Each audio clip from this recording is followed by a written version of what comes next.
مثلا سین لکھا ہوا اس کا اپنا کوئی معنی نہیں، لیکن بعض اوقات یہ سین اگر کسی لفظ کے اوپر استعمال ہوتا ہے تو ایک معنی دیتا ہے۔ خلاصہ یہ کہ عربی میں اس قسم کے بہت سارے کلمات ہیں کہ جن کا اپنا کوئی معنی نہیں ہے، لیکن بعض اوقات تفہیم و تفاہم کے مرحلے میں جب وہ استعمال ہوتا ہے تو وہ ایک معنی ادا کرتا ہے، جس کی ایک مثال وہ بھی دی پے وغیرہ والی، اور یہ کچھ مثالیں انہوں نے بھی دی ہیں۔ تو یہ دو طرح کے ہیں سنگل حروف، ایک ہی حرف ہے لیکن اپنا معنی رکھتا ہے، ایک مرتبہ یہ کہ وہ اپنا معنی نہیں رکھتا۔ آغا سیستانی فرماتے ہیں کہ اگر وہ حرف اپنا معنی رکھنے والا ہو، یا یہ کہ کسی ایسے مورد میں استعمال ہوا ہو کہ کسی کو معنی سمجھا رہا ہو، تو وہ نماز کو باطل کر دے گا، چاہے ایک حرف ہی کیوں نہ ہو، درست۔ لیکن اگر وہ کوئی بھی معنی ادا کرنے والا نہ ہو، اس کا اپنا کوئی خود اس کا اپنا معنی ہے، نہ ہی کسی ایسے موقع پہ استعمال ہوا ہے کہ کسی کو آپ اس حرف کے ذریعے کچھ سمجھانا چاہ رہے ہوں۔ ایک مرتبہ تو کسی نے آپ سے پوچھا ہے کہ جی حروف تہجی کا تیسرا حرف کون سا، تو آپ نے کہا پا یا پے۔ تو ایک مرتبہ آپ نے ایسے ہی نماز پڑھتے پڑھتے ایک دم پتہ نہیں کیا سوجی آپ کو، آپ نے کہا پے۔ اب نہ کسی کو سمجھانے کے مرحلے میں ہیں آپ، نہ ہی پے کا کوئی اپنا معنی ہے،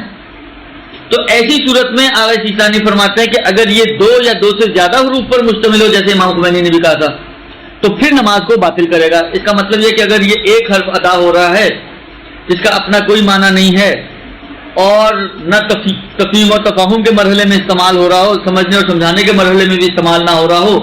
تو یہ ایک حرف اگر استعمال ہو تو آغا سیستانی کے اعتبار سے نماز باطل نہیں ہوگی، اگر اس کا اپنا معنی بھی نہ ہو اور نہ ہی سمجھانے کے مقام پر استعمال ہو رہا ہو۔ لیکن اگر دو یا دو سے زیادہ حروف ہوں تو پھر نماز کو وہ باطل کر دے گا، درست جی؟ یہ آغا سیستانی کا نظریہ، یہ ایک مطلب۔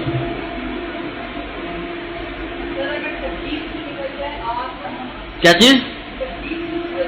دیکھیں ابھی جو بات ہو رہی ہے جان بوجھ کر ادا کرنے کی بات ہو رہی ہے، اختیاری حالت میں تکلیف میں نکل جائے، بے ساختہ نکل جائے، بھولے سے نکل جائے، غلطی سے نکل جائے، وہ انشاءاللہ آئیں گی آہستہ آہستہ ساری باتیں۔ ابھی مسئلہ یہ چل رہا ہے کہ جان بوجھ کر ادا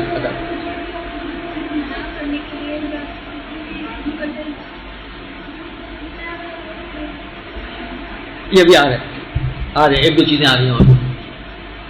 تو یہ تو ہو گیا ایک مطلب۔ دوسرا مطلب یہ ہے کہ کھانسی کرنے سے، ڈکار لینے سے،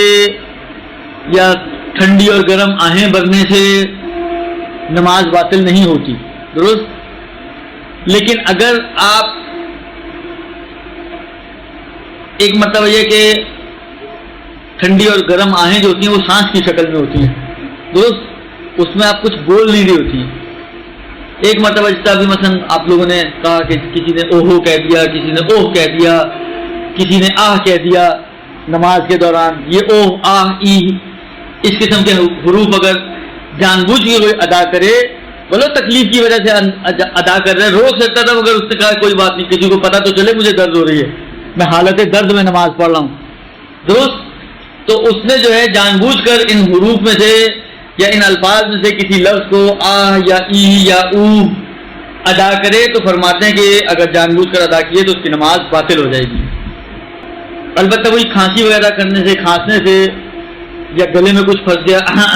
کرنے سے، ان چیزوں سے نماز باطل نہیں ہوتی۔ اب وہ مسئلہ کہ یہ بہت زیادہ ہمارے ہاں ہوتا ہے کہ مطلب فرض کریں کسی کو متوجہ کرنے کے لیے کبھی آپ نے اللہ اکبر زور سے بول دیا، کبھی گونگی نماز پڑھنی تھی مگر اس میں آپ نے اونچی آواز میں پڑھ ڈالا، تو ابھی اس اعتبار سے چھوڑتے ہوئے کہ مثلا جو نماز آپ کو آہستہ پڑھنی چاہیے تھی آپ نے جان بوجھ کر اس میں بلند آواز میں پڑھا ہے، تو آیا نماز صحیح رہے گی یا باطل ہوگی، ایک الگ بحث ہے، اور اس کا تعلق قرأت کے باب سے اور پہلے گزر چکا ہے اس کا مسئلہ، درست۔ ایسا اس کو ابھی میں اس اینگل سے بات نہیں کر رہا، اگر جان بوجھ کے کرے گا تو نماز اس کی ویسی باطل ہو جائے گی۔ اگر ہلکی آواز والی نماز کو بلند آواز میں سے، مثلا فرض کریں میں ظہر کی نماز پڑھ رہا ہوں، اور ظہر کی نماز ایسے کہ مرد اور عورت دونوں پہ واجب ہے کہ وہ آہستہ آواز میں پڑھیں، درست۔ تو کوئی بچہ پاس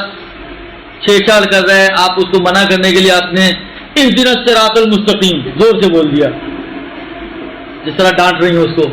لیکن آپ نے زور سے جو ہے وہ اہدنا الصراط المستقیم پڑھ دیا. تو یہ تو اگر ایک مطلب ہے کہ بے ساختہ نکل گیا تو ایک الگ بحث ہے، لیکن عمدن و اختیاراً جان بوجھ کر آپ نے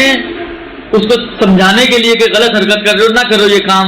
آپ نے جان بوجھ کر اس جملے کو بلند آواز میں پڑھا، جو ایسی نماز آپ کی باطل ہو جائے گی. درست؟ اس میں تو وہ ویسے ہی کہانی گئی. لیکن فرض کریں کہ آپ پڑھی مغرب کی نماز نہیں تھی، اور مغرب کی نماز میں یا الحمد سورہ میں نہیں تھی آپ، کیونکہ جو چیز واجب ہے اونچی آواز میں پڑھنا یا ہلکی آواز میں پڑھنا وہ الحمد سورہ کی حد تک ہے. باقی جتنے بھی اذکار رکوع کے، سجدے کے، سمع اللہ، بحول اللہ،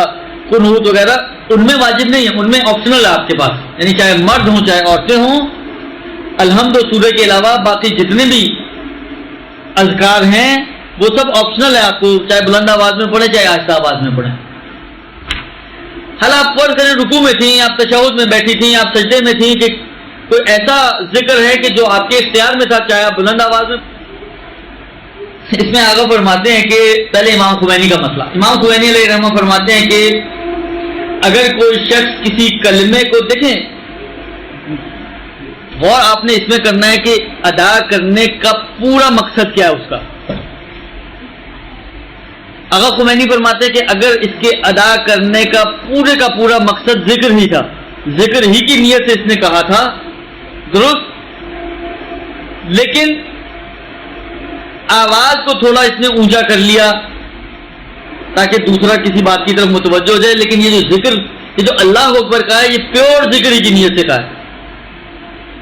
تو ایسی صورت میں امام خمینی فرماتے ہیں کہ اس کی نماز صحیح ہے،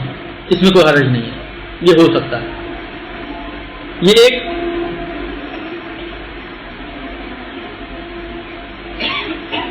لیکن اگر اس کی نیت دوسری والی ہو،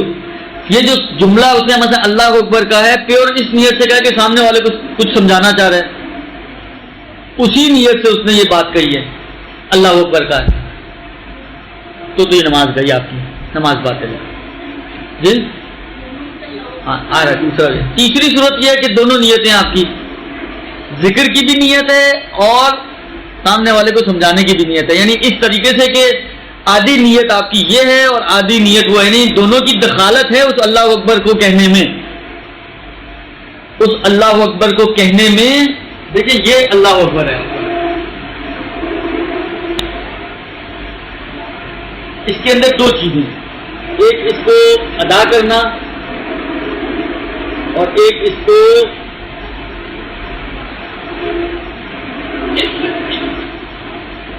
ایک اصل ادائیگی ہے، درست، ایک اصل ادائیگی ہے. ایک یہ ہے کہ ادا کرنے کے ساتھ ساتھ اس کی خصوصیت، آیا ہلکی آواز میں ادا کر رہی ہیں یا اونچی آواز میں ادا کر رہی ہیں. امام خمینی کہتے ہیں کہ یہ جو ادائیگی کیوں ہو رہی ہے، یہ کیوں ہے، سوال یہاں پر اس کی بات نہیں ہے، اس کا مسئلہ نہیں ہے. اگر یہ ادائیگی ذکر کی نیت سے ہے تو چاہے ساتھ ساتھ آواز اونچی کر لے، کسی کو سمجھانے کے لیے مشکل نہیں ہے، یہ اس کی نماز صحیح ہے اگر ادائیگی میں خدا ہے، ذکر خدا کی نیت سے ادا کرنا. لیکن اگر یہی ادا کرنا اس کا ذکر کی نیت سے نہ ہو بلکہ سمجھانے کی نیت سے ہو، اگر پیور سمجھانے کی نیت ہے ادا کرنے میں، نماز باطل ہے. اگر ایسا ہو کہ یہ دونوں آدھی آدھی نیت ہیں، یعنی 50% اس کی دخالت ہے، 50 نہ بھی ہو، ریشو تھوڑا بہت اوپر نیچے بھی ہو جائے، 50% اس کی دخالت ہے، یعنی دونوں ملیں اور پھر آپ نے ادا کیا. کوئی ایک چیز ہوتی تو آپ ادا نہ کرتے ہیں،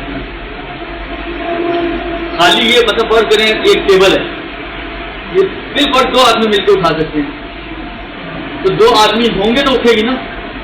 فرض کریں ایک یا ایک نہ ہو تو کیا ہوگا، ٹیبل تو نہیں اٹھائی جائے گی، ٹیبل اپنی جگہ پہ باقی ہے. بس یہ اسی 2 آدمیوں کی طرح ہے، ان دونوں کی دخالت.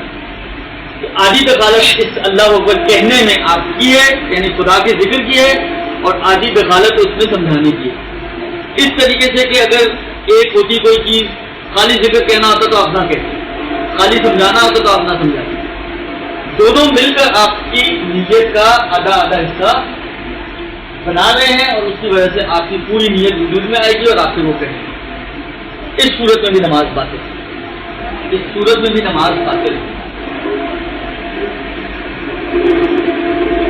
جی بس ان 3 صورتوں میں سے 2 صورتوں میں نماز باطل ہے اور ایک صورت میں نماز صحیح ہے امام خمینی علیہ الرحمہ کے نظریے کی بنا پر۔ یہ تو ہو گیا ایک۔